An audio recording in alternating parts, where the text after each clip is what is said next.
بسم اللہ الرحمن الرحیم الحمد للہ رب العالمین والعاقبۃ للمتقین الصلاۃ والسلام علیک یا سیدی یا رسول اللہ وعلی آلک و اصحابک یا سیدی یا حبیب اللہ الصلاۃ والسلام علیک یا سیدی یا رحمۃ للعالمین وعلی آلک و اصحابک یا سیدی یا خاتم النبیین اعوذ باللہ من الشیطان الرجیم بسم اللہ الرحمن الرحیم قل اعوذ برب الفلق من شر ما خلق ومن شر غاسق اذا وقب ومن شر النفاثات فی العقد ومن شر حاسد اذا حسد آمنت باللہ صدق اللہ مولانا العظیم۔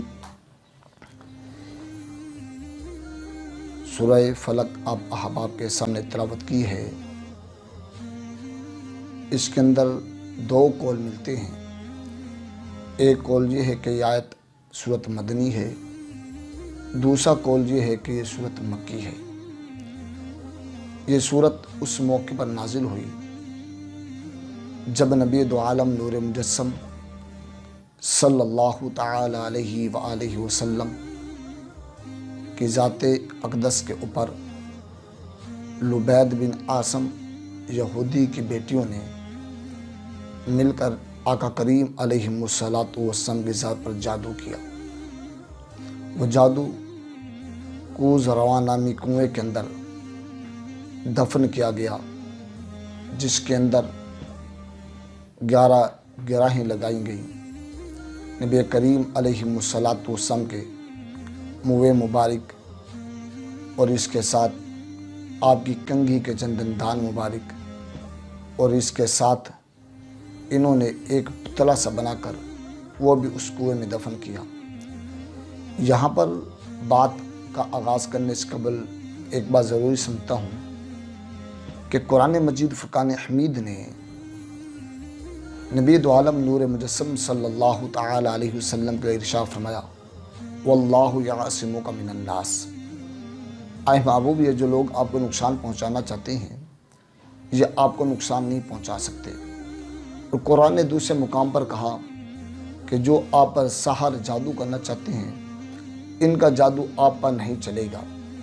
قرآن کی 2 آیات یہ بات اعلان کرتی ہیں کہ اگر کوئی انسان نقصان پہنچانا چاہے یا جادو سحر کرنا چاہے تو نبی کریم صلی اللہ علیہ وسلم کی ذات اقدس اس سے محفوظ رہے گی۔ لیکن کثیر مفسرین کرام نے اس کے نزول کا سبب یہ لکھا ہے کہ نبی کریم صلی اللہ تعالی علیہ وسلم کی ذات پر جادو کیا گیا اور جادو کے اثرات بھی نمایاں ہوئے۔ تو جادو کا اثر کہاں تک ہوا وہ ایک لمبی تفصیل کے ساتھ بات ہے، کسی موقع پر ہم اس کو لے کر چلیں گے۔ یہاں پر یہ بات ضروری ہے کہ قرآن کی جن آیات نے یہ کہا کہ آپ پر سحر جادو نہیں ہوگا یا لوگ نقصان نہیں پہنچا سکیں گے، اس سے مراد یہ ہے کہ وہ یہود و نصارہ کفار یہ کہتے تھے کہ ہم جادو کریں گے تو جادو سے حضور کا قلب جو ہے وہ ختم ہو جائے گا اور آپ مجنون ہو جائیں گے اور آپ ہمارے بتوں کی پوجا شروع کر دیں گے، ان کو خدا مانیں گے، یعنی اعتقاد سے ہٹانے کی جادو کی بات کرتے تھے۔ تو رب کائنات نے اس کا جواب دیا ہے کہ واللہ یعصمک من الناس۔ یہ جو انسان تکلیف پہنچانا چاہتے ہیں یا جادو کے ذریعے اعتقاد سے ہٹانا چاہتے ہیں ان کا جادو آپ پر نہیں چلے گا۔ آپ اپنے عقائد کے اوپر محفوظ رہیں گے اور آپ کا قلب اور آپ کا روح قائم رہے گی، آپ کی عقل زائل نہیں ہوگی۔ یعنی قرآن نے اس آیت کا جواب دیا۔ یہاں پر جو جادو کا مفسرین نے قول کیا ہے اس سے مراد ہے کہ آپ کا اعضائے جسم اعضاء جو ہیں ان پہ کچھ اثر نما ہوا، نہ کہ آپ کی عقل کے اوپر، آپ کے قلب کے اوپر، آپ کے اعتقاد کے اوپر۔ اور اس کے کیونکہ امام راضی رحمۃ اللہ تعالی نے تفسیر کبیر کے اندر بھی لیا اور دیگر مفسرین کرام بھی اس کو لے کر آئے ہیں کہ نبی کریم علیہ السلام ذات اقدس پر لبید بن عاصم ان کی بیٹیوں نے جادو کیا اور جو کہ نبی کریم علیہ السلام کے اعضائے جسم کے اوپر نمودار بھی ہوا۔ جناب جبرائیل امین علیہ السلام رب ذوالجلال کے حکم سے آقا کریم علیہ وسلم کی خدمت میں حاضر ہوئے اور آ کے عرض کی کہ یا رسول اللہ صلی اللہ علیہ وسلم، آپ کے اوپر جادو کیا گیا ہے، جو قزروان نامی فلاں کنویں میں دفن کر دیا گیا ہے۔ نبی کریم علیہ وسلم اس کنویں میں جناب سیدنا علی مرتضیٰ شیر خدا کرم اللہ تعالی وجہ الکریم اور جناب سیدنا طلحہ رضی اللہ تعالی عنہ دونوں کو اس کنویں میں اتارا۔ یہاں پر دو روایت ملتی ہے۔ ایک روایت ہے کہ وہاں پہ پانی تھا، پانی نکالا گیا۔ کثیر نے یہ لکھا ہے کہ وہ خشک کنواں تھا اور اس کے اندر نکل کے ایک پتھر کے نیچے اس کو دفن کیا گیا۔ انہوں نے پتھر اٹھایا، پتھر اٹھانے کے بعد اس جادو کو نکالا۔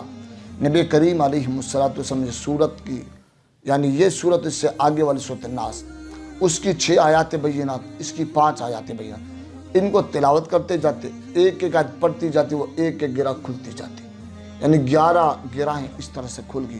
وہ جادو کا عمل زائل ہو گیا، ختم ہو گیا، اور نبی کریم علیہ وسلم جسمانی اعضاء کے طور سے بھی بہترین ہو گئے، یعنی جو شک و شبہ تھا وہ ختم ہو گیا۔ یعنی مفسرین نے اس کو لیا ہے، جادو کا اثر کہاں تک ہوا، کیسے ہوا، ایک لمبی تفصیل ہے، کسی موقع پر ہم اس کو لے کر آئیں گے۔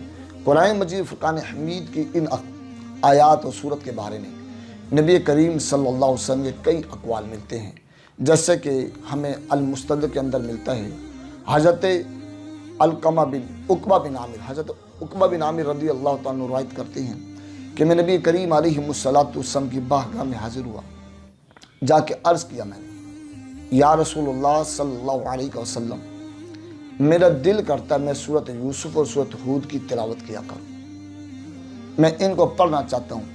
نبی کریم علیہ السلام نے ارشاد فرمایا کہ بہتر ہے کہ تم قل اعوذ برب الفلق، یعنی سورۃ فلق کی تلاوت کیا کر، رب ذوالجلال نے میرے اوپر اس سے بہتر کوئی صورت نازل نہ کی، اس کی تلاوت کیا کر، اور اس کو ماؤستان کے لفظ سے بھی یاد کیا گیا۔ دوسری حدیث میں یہ الفاظ بھی ملتی ہیں کہ نبی کریم صلی اللہ علیہ وسلم نے فرمایا، شر کے لیے، نظر و حسد کے لیے اس سے بہتر کوئی چیز مجھ پر نازل نہ کی گئی، اس کی تلاوت کی جائے۔ یعنی کئی جگہوں پر اس کی ترغیب دی گئی ہے اس کو پڑھنے کی، جن کے الفاظ قرآن کے یہ ہے، قل اعوذ برب الفلق۔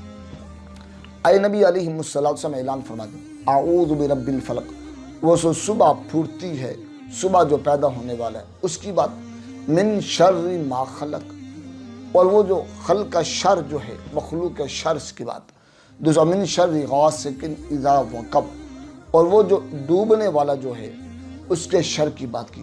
تیسرا من شر النفاثات فی العقد، اور عورتوں کے شر سے جو گروہوں میں پھونکتی ہیں، یعنی جو گرہ لگا کے جادو کی جاتی ان میں پھونکتے ہیں۔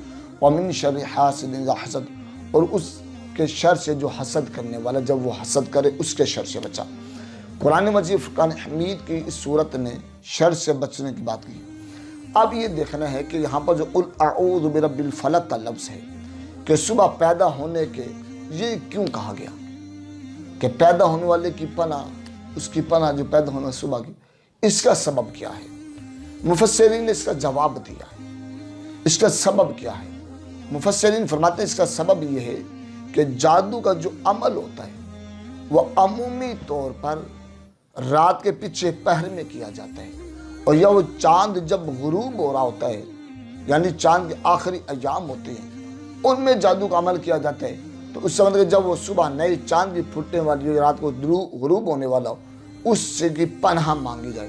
اور دوسرا یہ بھی ہے کہ اس لیے بھی کہا گیا کہ صبح کے وقت میں انسان قیام کے لیے اٹھنا ہوتا ہے اور ایک طویل قیام کرنا ہوتا ہے، جیسے کہ کئی مفسرین نے لکھا ہے کہ فجر کی نماز کا قیام طویل کیا جائے، لمبا قیام کرنا افضل ہے۔ کئی مفسرین نے یہ بھی رائے لی ہے کہ اس لیے کہ اللہ میں اس سے پناہ لیتا ہوں جو مجھے صبح کے قیام سے روک لے، صبح کے رکوع سے روکے، صبح کے سجود سے روکے۔ اس کی کئی آیات بینات قرآن مجید سے ہمیں مل جاتی ہے کہ قیام فجر، رکوع اور سجود کے فوائد، اس کے بارے میں جو قول مفسرین نے لکھا ہے۔ دوسرا کا من شر ما خلق، اور مخلوق کا شر، یعنی مخلوق کا شر جو مجھے فطر میں ڈال دے اور مجھے امور صحیحہ سے روک لے، یا اللہ مجھے اس کے شر سے بھی بچا لینا، ایسا مجھے نہ بنانا جو لوگوں کے لیے شر کا سبب بن جائے۔ تیسرا کا من شر غاسق اذا وقب، اور اندھیری ڈالنے والے کے شر، یعنی اندھیری سے مراد جادو کرنے والے کے شر سے، کہ جب وہ اندھیری رات میں جادو کرتا ہو۔ جادو میں کیونکہ عمومی طور پہ منتر پڑھا جاتا ہے اور دیگر امور کیے جاتے ہیں، اس لیے اس سے کہا کہ وہ رات کی تاریکی میں جو جادو کرنے والے ہیں، بولا ان کے جادو کے شر سے مجھے بچا۔ اور پھر کہا من شر النفاثات فی العقد، نفاثات عورتوں کے شر، یا عورتوں کا ذکر کیوں کیا گیا؟